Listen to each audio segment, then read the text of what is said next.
In this video about beginners Wing Chun training, I want to quickly share with you today simple mistakes beginning Wing Chun students make to help you progress quicker and more efficiently. It's been 23 years since I began practicing Wing Chun. I've trained thousands of students over the years through my Wing Chun school, workshops, and private lessons, and I've seen the same mistakes over and over again. All common mistakes beginning Wing Chun students make. Over the years, I've seen students succeed at Wing Chun, and I've seen students fail.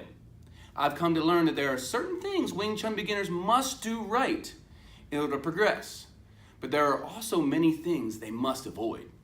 Number one, not focusing on one thing at a time. Beginning Wing Chun students try too many things from too many sources. They dilute their efforts by distracting themselves from the specific task at hand. Learning should be very specific, one clear thing at a time. Success demands singleness of purpose.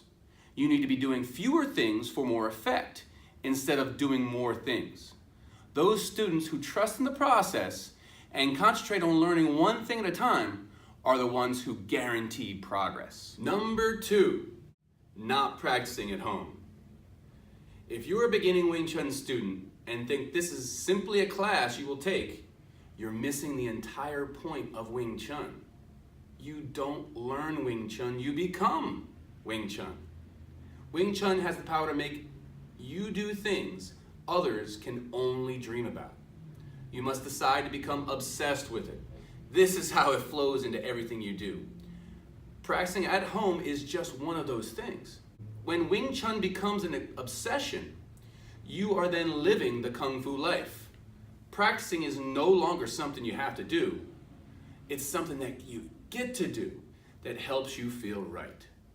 Number three, not holding yourself accountable for coming to class. Hold yourself accountable by letting your Sifu coach know when you will be coming to class and keeping them on the same page by texting them when you can. If you miss a class, do your best to come to a makeup class. And also, you need to have at least one person to help you stay accountable. For many, it's a spouse that helps remind them of how important this journey is to them, or it could also be a friend you see often.